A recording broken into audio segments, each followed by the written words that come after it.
aqalka dowladda hoose xamar ayaa maamulka gobolka banaadir waxa uu munaasabad soo dhaweyn ugu sameeyay fanaanada Faaduma Jaamac Cali Nagruma fanaanada Hiba Maxamed Gudoon Hiba Nuura oo kamid ah fanaaniinta Soomaaliyeed ee taariikhda ku leh fanka Soomaaliyeed sidoo kale waxaa munaasabadan lagu soo dhaweynayay Luul Cali Xasan Luula oo ah gabadhii ugu horeysay ee xiliyadii Birismaadkii ka howlgasha wariyana ka noqota raadiyo Muqdisho codka Jamhuuriyadda Soomaaliya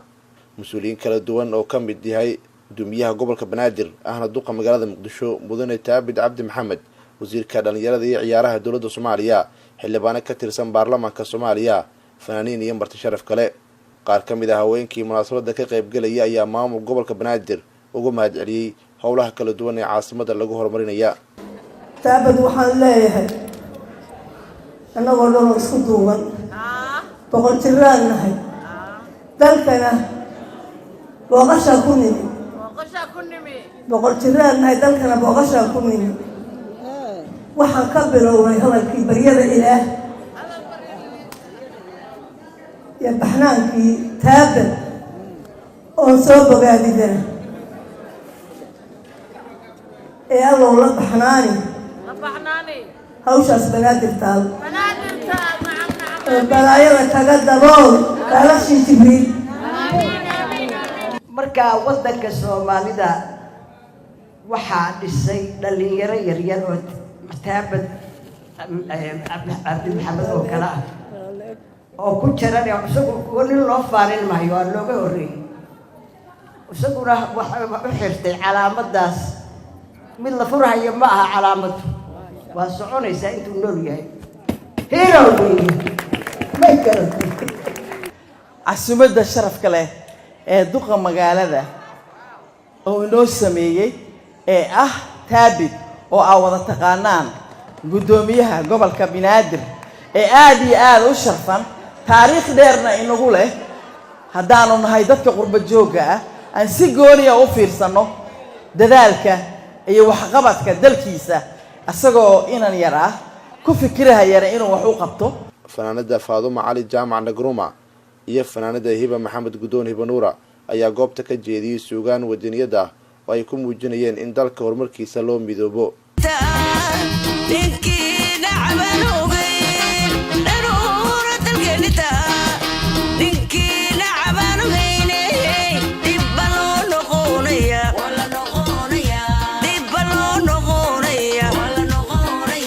maantana barxadaynu naallo si buuxda u aragtaano walaalkii ruux bireeyay bahol buu ku dhacayo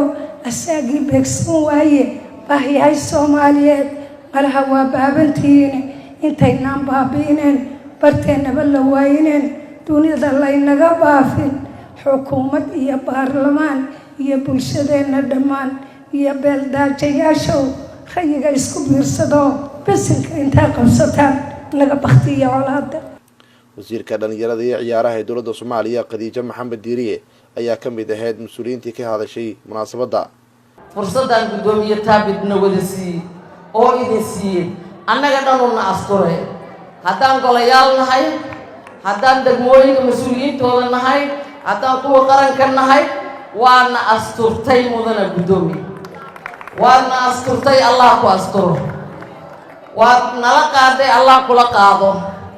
waxaan rajaynayaa in ducadeennaba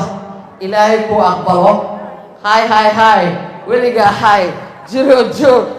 gudoomiyaha gobolka Banaadir ahna duqa magaalada Muqdisho mudane Taabid Cabdi Maxamed waxa uu sheegay in haweenka Soomaaliyeed ay yihiin tiirka ummadda Soomaaliyeed isla markaana la xaqiri karin doorka ay ku leeyihiin nabadda iyo horumarka waxaan idin ka dhaxalnay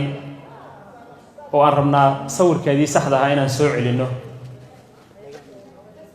waxaan ku soo celinayna waxay tahay anaga ummadda Soomaaliyeed kaashanayno haddii horumar iyo hawl wacan iyo horusocod la rabo in la noqdo waa in haweenka la kaashada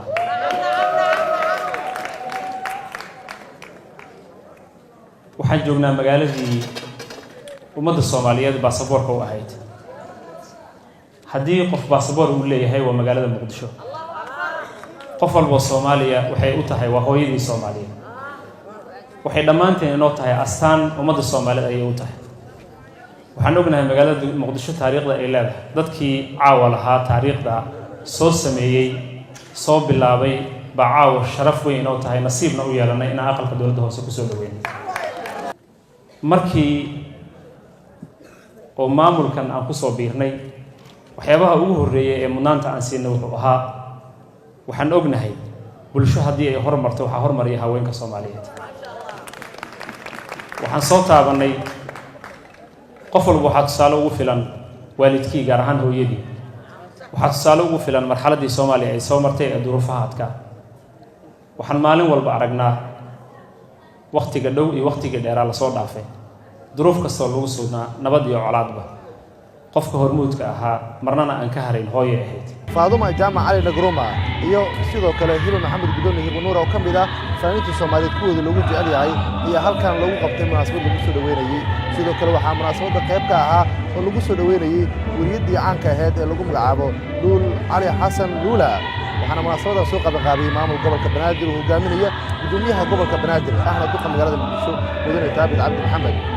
Nuur Saciid Khalil telefishinka qaranka Soomaaliyeed magaalada Muqdisho